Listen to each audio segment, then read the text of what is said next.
hardest thing is I come from parents who work their asses off on farms for 40 years, and there's no planet where they make $100 an hour. I wouldn't do a lot of this for free because I enjoy it. There was an agency that I did literally 3 hours of work for, and I came back with like 20 ideas, of which at least 5 to 10 of them were bangers that would have worked. 3 hours work, and I charged $275 plus GST an hour. But when I sent that email off, I was like, Jesus, this.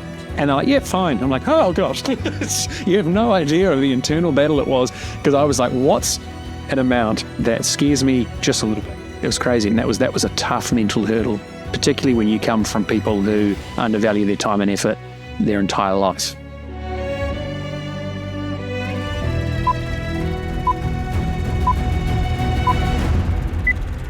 Hello and welcome to another episode of Ways to Wealth. Today I'm joined by Andy. Andy, why don't you give us the TLDR on who you are and what you get up to?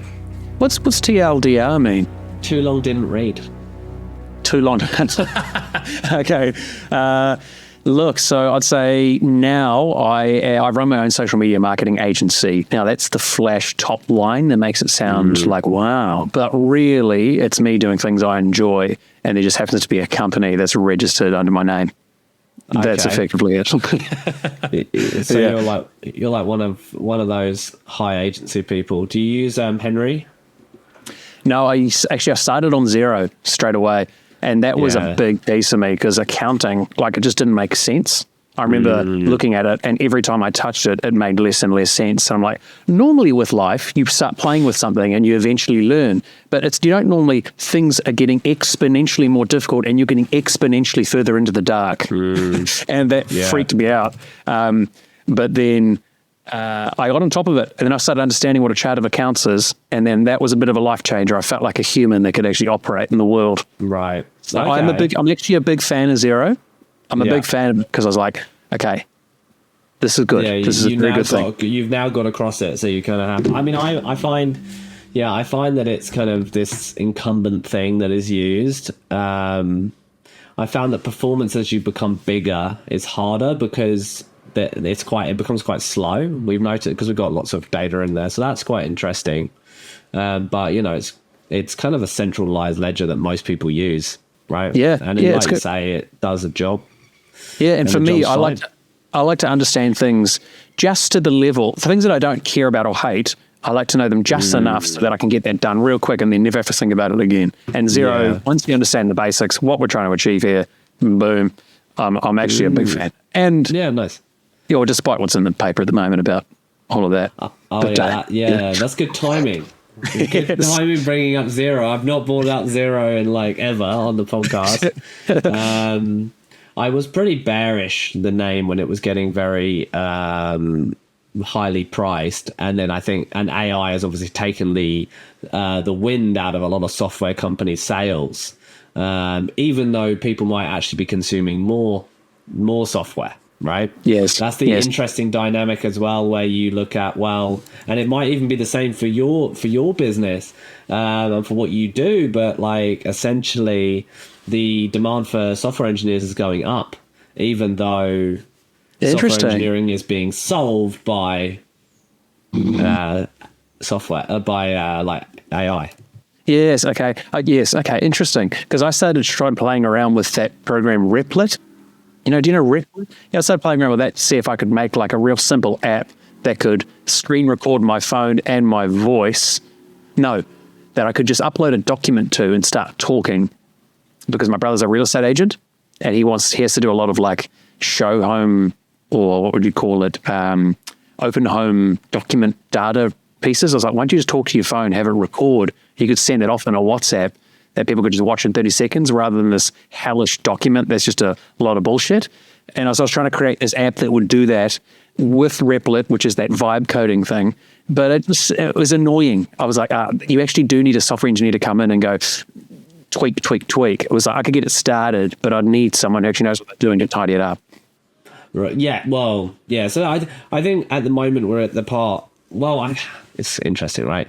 Replit's interesting because actually it's quite good. It's really quite good for like the prompting and targeting different elements and being able to talk to those different elements in plain English, but it uses a lot of tokens, so it's quite expensive. So what you find is even if you use it and you actually are on the like one of their tiers, you find that you run out of ability to keep doing things quickly, right? Yeah, that's annoying. So very annoying. So we found that, you know, using Visual Studio Code and Claude has been a game changer. And for us, I mean, I would say we 4x'd our productivity over the last 12 months in terms of output of product. Oh, wow. So we, you know, we're spending the same amount of dollars, but we have, you know, 5 times the output than we had a year ago. Okay, interesting. And ultimately, from some kind of cost cutting through subscription consolidation as well, we've managed to like reduce operating expenses by about 20%. Jesus. Now, I think that's because we've been lucky enough that we've been at the edge of it for the last 10 years. And then, like, especially in 2018, 2019 is when we were getting deep, and we started the company in 2020. So we were kind of lucky that we already had a distributed team. All of the tools and the ways of working that we have kind of intertwined and been integrated into the AI stack very quickly. And then we kind of have this nice duality between kind of regulatory moat and tech and technology. But actually, it's just an operating layer. You know, I think that even with what you're doing, there's so much potential, right, to make Andy 5x better at both quality and happiness and satisfaction of clients, right? Yes, like, very potentially. much. Yeah, so far I've tried to I didn't think I was using AI that well. I was concerned that I wasn't. And then I actually did a bit of an audit going, here's all the apps that I use. How many of these are AI? I'm like, oh my God, all of them are. And I've got about 10 of them. And they've all sped things up. Like, I remember I used to make radio ads down in Invercargill. That's how I got my first gig. And we used to have a soundproof booth, a $10,000 microphone, 300 grand's worth of studio equipment, like a big overhead to get that set up to make sure the audio was clean. Fast forward, so that was in 2010. Fast forward to now, I can literally record a video into the bottom of my phone with one slide of like a little node in the back of an app that cost me $30 a month. I can then create soundproof, perfect audio that I've actually used for voiceovers for the likes of Volkswagen, which is like, that is mad. So all of that computer equipment's now redundant in about a decade and a half. That soundproof booth is largely pointless. Before you had to wait for a plane to fly over your head if you're interviewing someone outside. Now, it doesn't really matter. You could be in the plane's engine and probably still get good audio. So, yeah, it's amazing. I've found it so far to be nothing but a benefit, because I think that my primary value isn't actually the tools themselves. They actually just make my primary value easier to plug in a lot of ways. So I don't have a lot of concerns about it removing me just yet. I just see it as an opportunity for me to get effectively more efficient and have less stress, because the stuff I produce, I'm hoping is much more, makes people feel something and kind of appeals to the human spirit a little more. So yes, and I don't know how much, like for me, it's only around the AI slop, basically, is what you're saying. Is that right? Yes, I try to do the absolute opposite of AI slop. Doesn't mean everything's high end and beautiful, but I care about it being real human. So I really try to make stuff kind of rough and ready. I like the stuff I make for my clients to feel like the owner or the CEO is doing it last minute on their phone.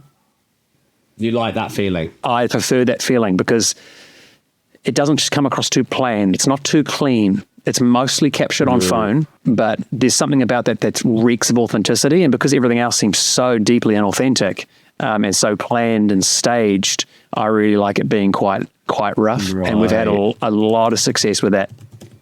That's interesting.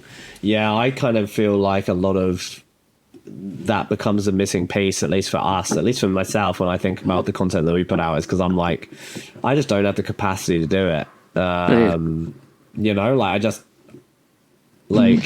I can do a podcast, and we have a really great process for getting it through now. And we were kind of dawdling along where, like, I, as the person setting everything up, was still not producing the quality that we needed. in terms of like production, especially in-person episodes. Obviously online is a little bit easier. And you know, but we still want to do kind of in the moment content, right? Or seemingly in the moment content where there's a cool message. But yeah, I find it's quite interesting, right? Because you need something that's it's got a great hook, but like you say, it can't be overly planned, can't be overly produced, and finding that balance is hard. It's very hard. Yeah. Yeah, so you're definitely right. Yeah, you go.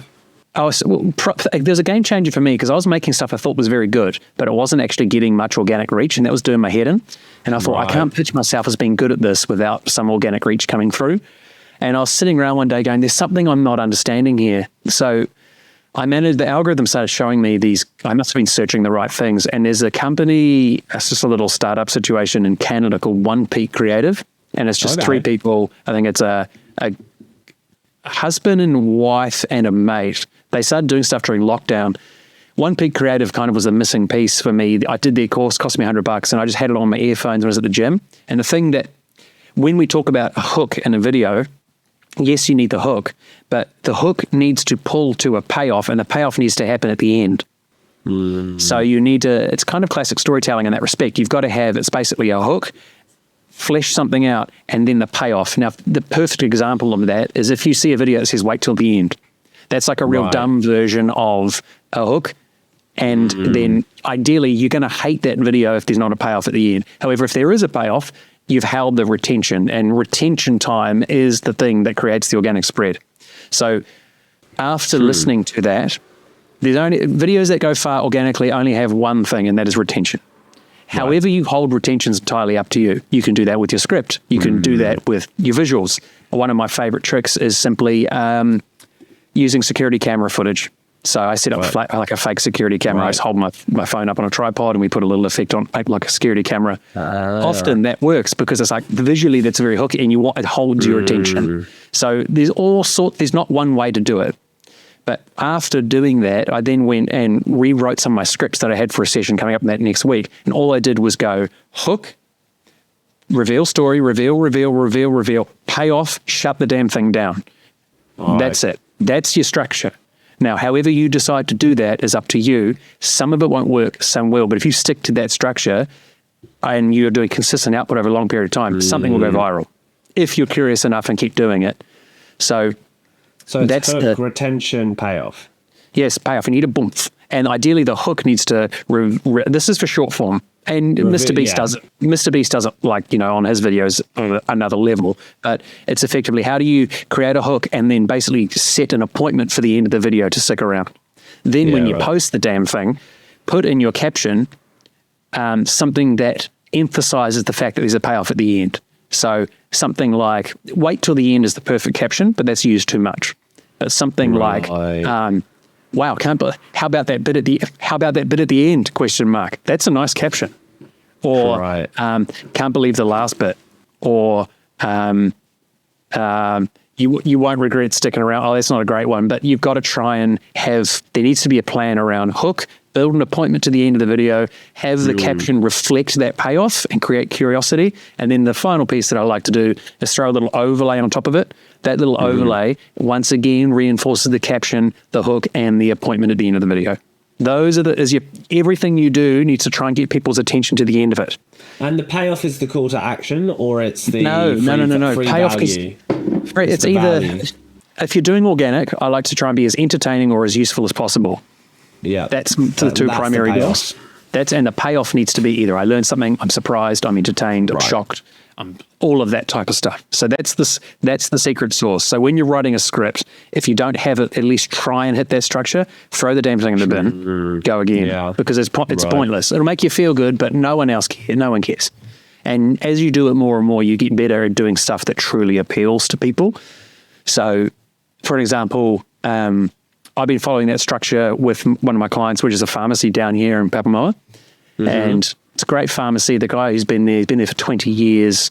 We made 10 videos following that structure, and I built scripts that I thought were good, and we had a bit of success, 20,000 views here, 10,000 views there, 5,000 views on a bad one. I'm like, great. Then we got one right. It was perfect. and it was our 10th video, and it got 500,000. And you go, well, cool, 500,000 views. Who cares? Like, that's, you know, I've seen videos of 2-3 million. I was like, yes, but this is 500,000. That's hyper local, a minute-long video that is just reeks of him, and in his world of his client base, probably over 50% of them saw it because it was about him, it was about the area, it was about what he does. Like, it was real deeply targeted quality views. Anyone can get their ass out and do a funny dance and get 5 million, but who cares? Like, where are your clients? So, and how do you influence that? Like, is that a hard problem to solve for when you've got someone that's hyper localized, or does that just come with the territory and the algorithm will do it for you? Oh, if you have a plan around what you're actually trying to achieve. So we always do local stories, so then there's local relevance, and every video ends the same. This is just for him particularly, because every video ends with the same thing, and that's come see me and my team, my pharmacy, Papma Plaza, open 7 days. And we're just trying to make him famous. So we always build a hook, a funny story, and then we're out. And we do that even with the smaller, simple stuff that isn't going to go viral. But that's a structure that matters. If you've got that, and that's not my knowledge, that's just the final piece of the puzzle that I needed after doing that one peak creative course. I was like, of course, the hook isn't just a hook. The hook is an appointment to the end of the video. That's the point of the hook. Right. Yeah. And that makes sense. Yes. So retention, if you look at all of the videos, say if you had 100 videos that you've made over the last 2 years, the ones that got the most organic reach will have the highest average watch time. Yeah, right. That's the secret. That's it. Yeah, because actually the data, that is actually the big thing, isn't it? It's actually it's watch time. Watch time is actually the key metric. It's not views necessarily. I mean, they probably correlate to a degree, but ultimately it's watch time. Yes, and that effectively, it's good storytelling at its core. So we can metric it up and data point it all we want. But if you make your focus on good storytelling that reveals itself with a climax at the end, well, that's classic storytelling. You don't need to worry about the data if you just stick to that, because it's going to work eventually. Yeah. You don't get it right every time. You don't get it. That's why you have to invest in a consistent output. I'm talking about organic here, organic stuff. And that's organic short, or is that organic like? Organic short. I believe one of my mates is a pretty famous YouTuber now. He was saying retention. I think it's the amount of people and how long they watch is kind of it's both of those things that really matter on YouTube. I don't have much interest in YouTube just because it's too hard. I'm never going to win that game. So I prefer YouTube Shorts, but I prefer short form just because I love having an idea. It's like my radio background. You could talk for. Yeah, you could sound bites and just make them interesting. How do you build something that really jumps out of the screen and that people love to engage with? That's only 30 seconds long. That has actually a full complex story in it. That's the shit I like. That's the hard bit. That is the hard bit. I love that shit. I love it so much. I prefer that as long form. You pound all this effort into it. And then you have to spend, 10 weeks making a stupid thumbnail and A/B test. And you're like, no, I did not get into this game to try and make thumbnails to hook attention. I got into this to make funny shit that people like. So, right. And I think that's being clear on what you're there for and what you want to do, right? I think that's just you being intentional about what you want, in essence. But I arrived there through necessity because I was trying long form, getting demoralized, running out of time, energy, money, and enthusiasm. I was like, where can I win? Bang, short form. Let's go, baby. And how do you, because I believe in it. I think a lot of people will talk about it doesn't drive value and stuff. Like they'll say, well, how, connect it. No, they won't say it won't drive value, but there will be certain people that will be thinking very heavily about conversion, right?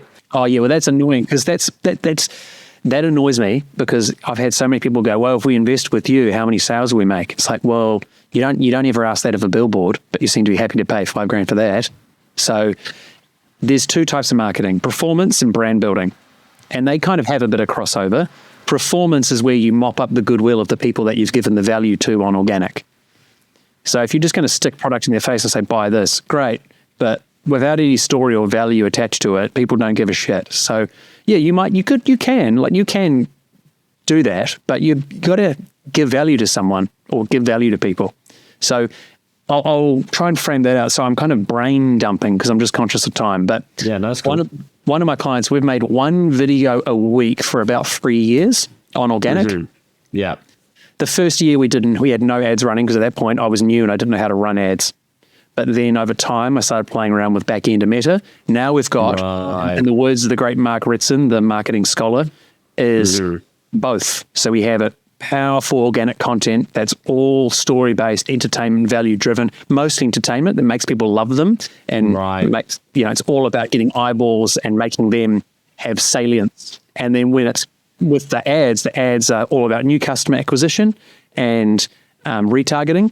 And then once they're in the ecosystem, the email marketing services them and gives them what they need to feel a part of something. So you need to have both. So when you talk about conversion, and it's like, well, yeah, but organic's job is not to convert, it's to make me like and trust you so that when I get an ad, I'm like, I like those guys. Right. Yeah. That makes a lot of sense. If you try and do both, if you try and do call to action, and once this isn't my knowledge, this is and entertainment. Yeah, I mean, you can. It's not like if you're going to do a quick call to action, make it funny, good idea.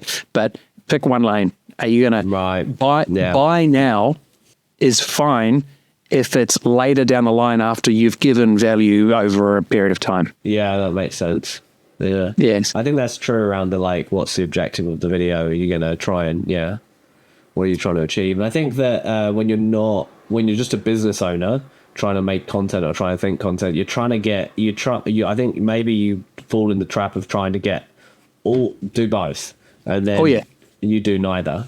You do neither. You sit in the middle ground. So you make unentertaining product heavy stuff that's trying to drive sales. And then you go, well, that didn't work. And it's like, of course it didn't, because it's shit. So that's what I'm very passionate about that, because I had to learn the hard way, in a sense, there's so many meetings where I didn't have this knowledge and I'm trying to pitch this work and I keep getting stumped by, well, how much money will this make us? I'm like, I don't know, man. We'll see. But that's why you invest over the long term. So one thing we have done for people with limited budgets is we come in and do one big filming session that then we create as like a bunch of short form. We then stick that as ads that just run as like digital billboards for 6 months. And at least it's something. It's better than nothing. But I always say, man, this is not a bad idea. This is better than nothing. But this is effectively just a billboard on someone's phone. If you really want people to love you, you need to put a lot of effort into it. Yeah, you go big or go home on organic. But on ads, we can or you can create some quasi-organic content that you basically fire capital at, just to keep that brand resonance and keep that always on kind of in the psyche of the kind of, I guess, target customer at large. Yep. Even 100%. If it is a small scale, right? Yes. So you can add value to people a lot across on a spectrum. So that's been probably one of the tougher learnings, is like, how do you wrap a business around this stuff that can appeal to a wide range of operations and budgets? And I care about things actually working for people. I really do care about it working. But before you even do that, you have to define, well, what does working even look like? So that discussion has been useful. And I didn't have the tools to be able to have that discussion until I just kept throwing shit at a wall. And then I was like, holy shit, I can actually answer all these questions pretty well. And I guess, what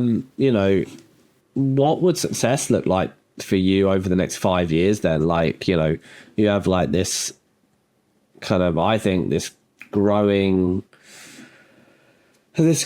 trend of distribution being the most important thing, and appealing to be human, like, I think is quite a big part of that. That's why I think like in-person relationships and deep connections are much stronger now, and that's what we optimize for in our business, rather than actually doing much ads, for example. But that's more of a consequence of us not feeling like we have a very a strong enough, defined, and simple enough offer in the market right now to do that. We think there's more value in, at the moment, building more organic long form content and then meeting people, but it is something that we do have aspirations for, in terms of like, how do we create great, cool, entertaining content? Yeah, it's tough. It's tough. And like entertaining subjective. What you like might be different to what I like. So Correct. I feel like I've got pretty good taste in that. It won't be for everyone. Like I don't really like working for luxury brands because that's not my sense of humor. I don't really care. Like I used to do some stuff for a luxury tourism operator, and it was just a stopgap. And I wasn't right for it. I mean, I could dress up and look all right, but really I just wanted to do fart jokes, and no one's going to buy a boat cruise. You're sitting there talking about farts. So I don't really care so much for that. Doing stuff for Volkswagen. Volkswagen was about where I kind of about as luxury as I got before I started being like, you need someone else here. So, but I like stuff that makes people love a thing. And I actually enjoy being in it just as I much enjoyed making other people the star. That's actually my preferred. So my perfect customer or client is an owner-operator of a business. Now, the downside is they don't often have 10 grand a month that they can spend. But it's much more fun because they can move quicker. They're willing to take bigger swings. And they don't often have a marketing person that's like, well, I think it needs this. I'm like, shut up. Just let us make stuff. It'll work. Trust me. So it's that sort of small, right in the middle of small and medium. They're doing well. They've got a small team, but they get to decide how it goes. They don't have this diffusion of people approving everything, because it's like, I know that's needed in some respects, and I'm not against brand management or brand care, but definitely being able to be agile and quick and take big swings is the way. Okay. So sorry, I hadn't answered your question there. Sorry, mate. As in, what does it look like for me in the future? Well, no, I think, like you got a sense of, I think, that you want to continue working on the stuff that you want to work on. Yes. It seemed to be a big part of that. And then I guess there's also potentially like an amount of work or whatever. So it's kind of weird because I have a strange history in that I was a radio presenter for a decade. Then I pivoted into sort of the golf industry because I was, for a short time, was a professional golfer. Long story. But I'm currently doing presenting for Sky for golf as of recording this, unless they fire me. Right. So that's kind of my sort of more sort of polished grand designs energy presenter. And that's kind of just on the side. Then write, produce a bunch of content for a handful of clients across a whole range of different things. And then I've got an ownership in a brand that we're building that is like a premium children's sports equipment thing. And I'm running the socials for that. And we were on our second drop and that's slowly building. So I've got basically I've just put a ring around all the things I enjoy doing. I love doing this shit. Not doing it is the bit I find hard because I can just do it all day. But the long-term play is if I could just say no to a bit more work would be good, to a couple of things, like things that I don't really care that much about, but, mortgage, 2 kids. So if I could just do, sorry, my dog's barking at the cat. If I could just do a little, like if I could trim the fat on a couple of things that I'm not that bothered by and have my that golf brand, that kids premium golf brand cranking. I do the socials for that as my primary, and then just have like a bit of presenting, keep a couple of clients. That would be the dream. That'd be the dream. Yeah, right. So you're kind of almost there, is what you're saying. And actually, you would actually be prefer to have assets that you could create content for, that you had equity ownership in, because then you're getting the upside for the content that you create, and that creates better alignment probably ultimately. So like if there's a world in 5 years I'm doing solely this brand and I'm just making content for it, cranking the ads, tracking the ads, building a social plan, and then I've got a couple of clients on the side that we may have fun with. I mean, I almost couldn't picture a better existence, and I'm basically there now. It's just you do have to say yes to a couple of things. You're like, oh God, I don't think I can. Yeah, I always try to add value. When I was like, I'm not. What am I trying to say? What I'm trying to say there is, I want to be being able to say no truly would be amazing. That would be amazing. But there's a couple of things you have to just grit and do it because you need to pay your bills. Yeah, for sure. Yeah. Yeah. Okay. Yeah, that makes sense. I mean, obviously that makes sense. Like, It's good though to have a plan, right? And I think it's good to have a plan where you can say, hey, these are the things I like doing. How can I best organize my life so that I'm building some long-term value and equity for my household, Yes. while also kind of bring in the immediate need as well for cash flow, right? Because there's the how do I build over the long term, and how do I make sure that I have my the basic needs met in terms of shelter, food, etc.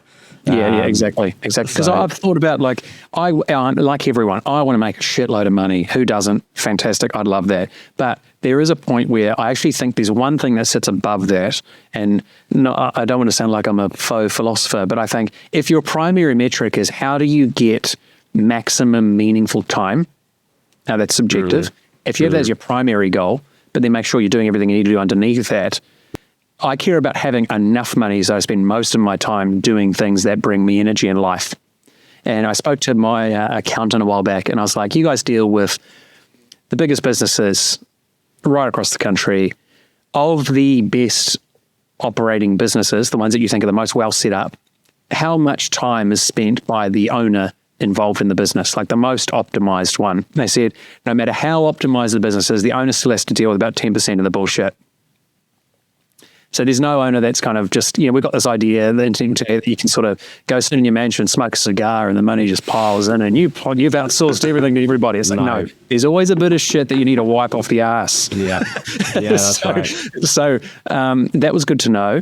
So I think about like, how do I just reduce the stuff that I don't love and spend most of my time on whatever that quadrant is that gives you energy and then lifts you up. So once again, I'm basically there, and I feel ridiculously lucky. But also, it was hard for a bunch of years because you just felt like no one wants this. I really think I've got something, but no one wants this shit. Do you find that in New Zealand there's like base interest, but there's a lot of tire kicking? I don't have anything to compare it to in that I wasn't in doing this. I was a radio presenter when I was in the UK, so it wasn't really the same. Pitching for business, I've found challenging because people don't really understand the value of marketing beyond a billboard and a radio ad. They watch social media and go, man, we'd love to be into that. But you have to really educate them on why this investment's worth their time. And then you might get them on board. Then they have to go to a CFO, and he goes, well, I'd put a business case together, and if it makes sense on the metrics, you're like, oh, it's exhausting, right? If you're going to be this hard just to have a conversation, I'm out. Just let me make shit. Trust me, it'll work. Well, yeah, I mean, you've got to have a bigger vision for what you're trying to create from a content perspective, like, and have some confidence that it's going to work. You have to have belief that it's going to work, right? Like for me, I get concerned when I go, well, man, it just seems like these people are creating content all the time. That might be an illusion because they might have a good system for actually shooting content, and then scheduling it, right, and getting the maximum value. But I get a lot of, because I am often the bottleneck in the business, and I'm extremely busy. A lot of what I do is quite interesting and fun and could make great content. But like me delivering it is too hard. Yeah, very much so. But I think we have an editor and a chief of staff that kind of handles all our editing. So we've done over 200 episodes of the podcast now. Wow, good on you. Yeah, well, you're right. It's like, well, what is? I like to if a company's got an okay monthly budget that they can pump into this, I try to go. I recommend one video a week. That's achievable, it's consistent, and that's like just as a minimum deliverable. Like probably my favorite client to work with, we do one video a week. We've done that for 3 years, and then we do 2 other posts a week. They can be carousels, but they're all story-based and nested inside of these philosophies that I have around what works. So it's not about how I need to post all the time. It's more about what can you consistently do over 2 years. Okay, it might be one video a month. Okay. I would suggest more, but if that's all you can do, stick to that. But you need a format that you can focus on and deliver that adds value. And if you're not going to do that, fine, but you need to find a way that you can have a consistent output. That's kind of the primary piece. And if you're not funny, don't try and be funny. But if everyone's got some expertise, or some value or some Yeah, sort how of do you thing. manage that, right? Because not every business owner was made for building content. Maybe, I don't know. Maybe Yeah, some people are. Maybe I mean, everyone is. I don't know. if you want it, you'll find. Yeah, if you really want it, you'll find a way. Generally, like I say, owner operator. I like to make the person. I actually really love making the person who's paying the bill real famous within their ecosystem. That's really fun. And I'm not talking famous like Tom Cruise famous. I'm talking their customers walk in and go, "Oh my God, I loved you. I love that thing you did." That's when you know you're cooking with gas. When you've got strangers going, like we've had people come into this, one of my clients' company and go, "Oh, I've seen so much of your guys' stuff. I just had to come and check it out." I mean, what's better than that? What's better than that? So that's what we try to do, is make the team, the people in the business, famous. And we do, and we just stick to that, and we try to just come up with silly ideas. Then I guess the person involved, or the team involved, whatever, has to accept then that that's the consequence of it working as well. Yes, it's like I could give you impressions, I could get all of that, great. But you sit there going, "Oh wow, 6 million impressions, cool. Sales are kind of the same. What does that even mean?" So still the best metric in my opinion is word of mouth. And like one client in particular, he says that when he's walking around the shop now, he can tell people look at him and go, "That's that guy. That's the guy." And that's the pharmacist. Oh, well, no, this one's a golf shop. Okay, right. Yeah. And it's like the people aren't famous in a sense that they're not necessarily getting selfies, but it's just whenever an ad of theirs comes up, or there's a sale, or there's some sort of new product, their commercial messaging has a bit more freight to it, because and we always make sure the brand codes are in there. We always make sure that this isn't just like complete chaos. It's careful chaos, in that we make wild shit, but we just make sure it's wrapped and it's positioned correctly.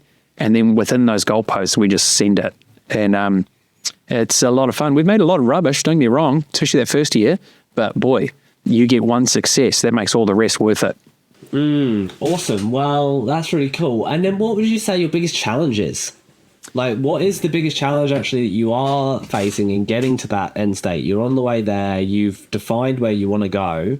Oh, charging more. Charging more. Charging more. And the hardest thing I found, I never really thought of myself as a creative person, but then everyone goes, "You're really creative." You're like, okay, thanks. Okay. But so when you're a creative person, it sounds pretentious me saying that, I'm struggling even getting that out of my mouth. You just want to do the work, and you're like, "Oh, pay me later. I just want to do it. I'm excited by the idea." That's a problem though, because you'd do this work anyway. You would. Right. I would do it. I mean, I would do a lot of this free because I enjoy it. So when it comes, someone, "I've only got $1,000," and you're like, "Oh God, that's after tax. That's going to give me a couple of sandwiches, and that's about it." And you're like, "Oh, I really want to do that work," and you kind of just do it anyway. So honestly, I think I should be charging a shitload more. It's just hard. It's about trying to find the right partner and the right relationships where the model makes sense for everyone to wrap their little human brains around. Very much so. And when we're talking about owner operator, they don't necessarily have these huge marketing budgets that they can bury into this. So that's the thing. I'm getting there, considering, I would do shit for free. I'm at a place where I'm supporting a family of 2 kids and a wife and a mortgage on one income, doing what I love. Like, it's not like I'm failing, but I've seen people who are paid a lot more, and I've gone, "You're fine. Credit to you. Great. I really think I could do a better job than that by 1,000%. It sounds true, but and I guess the most permissionless way is to do it yourself, right? To have your own brand or your own equity in something you're selling that you have the upside in, right? That's the most permissionless way to get it, actually, right? Because you're always going to be basically measured against a unit of output, and depending on that owner operator, that may be someone that charges $1,000 an hour, an intern that comes in and does it for $24 an hour, or an LLM that generated a piece of slop in, $4.60. Yes, right? Like, and that's, I guess, where the dynamic around, like, actually the kind of, we talk about this thing in the business around the 3 capitals. There's basically 3 types of capital in the world. There's human capital, computational capital, and capital, so dollars. And everyone often, and in startups especially over the last 10 years, it's been like, "Oh, I need more money." I need more investment. I need more dollars so I can do more stuff, so I can be bigger. I can grow more. Yes. But often you could go to that entrepreneur and go, well, is there any way you can leverage some human capital or computational capital to get the outcome that you're about to spend capital on? Yes, yeah, and you're right. And that I did have, honestly, for a couple of weeks, I had this young girl just trying to start maybe a new direction, and I really wanted to help mentor and teach her some of just how to run meta ads and scale them well. It was totally worth doing, but it was just not having, and I couldn't pay her enough to keep this as a primary thing. So it was always on the side trying to get the schedules to work. And I was like, right now I can actually probably do this myself quicker than what I can teach. It was just that balance was really tough. So, I mean, amazing to have a team, but then all of a sudden you got to deal with contracts and other people's concerns, which at the moment I'm not massively overworked. At times you feel the pressure a little bit sometimes, and that can weigh you down a bit. But no, I'm in a pretty good place. That definitely is a challenge in just valuing yourself correctly, because I've seen the value that this can bring to a business financially. So it's the right business, online retail is my sweet spot. So if you're an online retailer and you're selling stuff from everything from $5 all the way up to $200-300, I can really make that cook. Like we'll sell a lot of shit if we set this up right and you commit.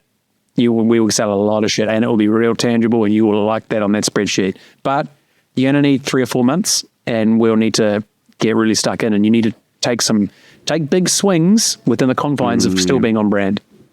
Yeah, right, for sure. Yeah. So I've got someone I should introduce you to that I think would be a perfect brand for you to work with. Oh, cool. Actually, cool. Yeah. Cool. Keen to hear it, mate. Keen to hear it. Yeah, cool. Awesome. So, I asked you your biggest challenge, right? And it was all about that, actually. What are you worth, right? Yes. And how do you actually go and have the confidence? A lot of individual people that are working on their own, and even startup founders, when you're creating a new category, charging what you're worth is a really hard thing. It is. I had one. I was always stuck around that $100 an hour, which and the hardest thing is I come from parents who work their asses off on farms for 40 years, and there's no planet where they're making $100 an hour at that time. Yeah. They were saying yes to 25. Even the equivalent. Yeah. Oh yeah. So even that, I was like, oh my God, I am the king. But there was an agency that I did literally 3 hours work for doing some stuff at the warehouse, and they just wanted ideas for frameworks for social content. And they brought me along, and I was like, okay, cool. So I went and walked around the warehouse for a little while and just started looking at things that I thought would work. And I came back with like 20 ideas, of which at least 5 to 10 of them were bangers that would have worked. 3 hours work, and I charged $275 plus GST an hour. But when I sent that email off, I was like, Jesus, this. And they're like, yeah, fine. I'm like, oh gosh, you have no idea of the internal battle it was, because I was like, what's an amount that scares me just a little bit? Now, that was a few years ago. Now, look, I'm okay with it, because you can just get someone else if you don't want me. That's fine. But in that early stage, it was crazy. It was crazy, and that was a tough mental hurdle, particularly when you come from people who undervalue their time and effort their entire life. Yeah, right. Yeah. So that's definitely my challenge now, because it would just take a little bit of the urgency out of my day to day, because when it's just all on you to keep the family moving. That when I basically stopped drinking. I'm down to piss all drinks a week now, maybe none, just because there's too much in your brain otherwise. Well, that's the classic business owner thing, right? Which I think is underappreciated when what we put in our high agency camp, right? Which is people may not define what you do as a business or as it being a business. It's you're a creative designer, you're an engineer, whatever it is where you're actually running a business. You might have several clients, plus you might have your own project that you're running or your own business that you're running, and then people kind of don't see, because you haven't orchestrated the human capital to have 10 employees, people don't think that there's the same pressures, but there is. Yes. And actually in this modern day and age, like, why wouldn't you take advantage of great back office, capabilities that have now been kind of relatively democratized. Even if it is you running on your own and building your own business, right? Because in your own business that you're building on the side, that can continue to scale outside of your core competencies, not necessarily with humans in this day and age. Yes, very much so. So this brand, it's called Mini Hoshi. It's a great little brand that I've set up with, I did, to be honest, I'm just running the socials, but I've got a stake in it. This is like premium toddler sportswear, and it's not sportswear, sports equipment. So like adjustable golf clubs, like beautiful shit. And that's my only scalable asset. So I needed something scalable. I'm not going to produce a product myself. I need to join a team that I can be a part of that can do that. And we're on, we sold out our first drop last month, October, sold out completely, mad. So then we've gone second drop, that's just shipping away. We're not boosting the ads that hard because we don't want to run out of stock before the next shipment. So I think it's the conversations that are had, right, or not had. This is like, for us, it's like, well, we get to understand a bit more about, we're exploring the idea that you can have $1 billion business with under 10 people. Is that possible? Yes, I think maybe. That's very much possible. Well, if you look at what Mr. Beast did, what actually like the Paul brothers have done. Interestingly, you do notice that it is usually celebrities that have distribution channels that end up getting the best outcomes often. Yes, because they get to grow without basically diluting themselves to grow. Yes, right? and they have to like build the product back end behind them. So they become, like, one of my mates is a genuinely famous YouTuber now, and hit all by accident, and now they're building the business behind them that they can mop up some of that goodwill. So they've gone about it very differently. But no, he's absolutely killing it. He's absolutely cranking. So having some sort of scalable asset that isn't solely growing based on your time. Yes. Even just having a finger in that pie, I always knew I wanted that, and I didn't know how I was going to do it. And I just, through putting my shit out into the world, someone picked it up and went, I like that shit. Can you get involved? Can you jump on our rocket ship? I'm like, yes, I can, 5 hours a week. Right. Yes, that's right. And having a few of those bets, right, is asymmetric. Because what's the worst that can happen? Yeah. Is that you learn some stuff. Yeah, when I agree with you, but when you're in a place of desperation trying to make something happen and escape, not to sound like Andrew Tate, the matrix of like the employment that you are in, the desperation for me to get out of that was like so painful, and I so desperately wanted to get out of my normal job, and I just couldn't make anything stick. So you would just say yes to anything that was remotely in that direction. So I found that... that was very painful. That was a very painful experience, but amazing. So when you say, what's the worst that can happen? Well, sometimes the worst can happen is that you can't pay your rent and you can't feed your kid. That's quite bad. So that's hard. That's hard. That's right. That's true. That's the biggest picture. I guess if you think about an isolated 5 hours a week, what's the worst that can happen? But yeah, if it's like that's all you've got, do you pick up more and more of those high risk things, or how do you manage that? But yeah, that's that. That's a very important thing. We call it we have a few terms for it. We have there's obviously default alive, which is something that was dubbed by Paul Graham from Y Combinator, and it's a Silicon Valley thing, which is how do you make sure that your company is default alive? It's not going to die. And then we have an internal kind of one of our internal principles of our business, and it's the business, the entire business is live to trade another day. And that's very important. And we take that into our personal lives too, right? Like, you can actually take, like, I am of the view that actually, based on the evidence that I see, everyone that's made outsized returns or in any kind of profession or endeavor has been highly concentrated. Oh, yes. Yes. So with that in mind, like I'm very, like I believe that people can have, control of their destiny, basically. Yes. Based on my observation that you actually do have to have a view. And that's something that the last couple of years I suffered with, I struggled with, because I got a heart problem, quite a bad heart problem from it. And it was pretty intense. And it was at the time where it was super political. And I couldn't get the medical exemption after having had the heart problem, even though I had a surgeon, like a heart specialist, and my GP trying to advocate for it. And, that whole kind of 2021, 2022, 2023 era, where I just felt myself like lose my opinion, like I didn't want to be opinionated anymore. Because it was just too painful. It was and because I'd had this experience where, for me at the time, I felt like it was social engineering. I did feel like that's what it felt like to me, like at a high level. And then I made the decision to take it. Did I want to? Not really, but I made that decision. I didn't see the first principles needs for it myself, but I was like, well, Given all of the information I have at the time, I'm going to go do it. And then the next day I was messed up. Oh, wow. And that is what it is, right?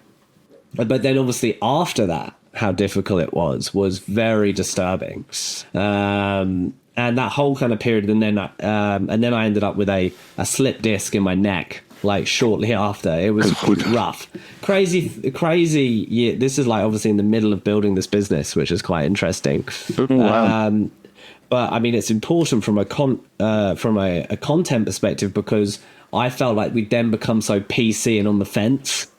Yes. Like recently, I've been so just not like I had been, or over a period of time, I'd been so worried about the consequences of having a view, or the consequences of an outcome, or something that I didn't even control, right? Which was to be injured and then to not be able to go and train jiu-jitsu because I wasn't going to do that again to myself, right? Well, I hear you saying about not having an opinion, because any smart person understands that there is a lot of ways to attack something, particularly in the marketing world. There isn't really a right and a wrong. It's very intangible.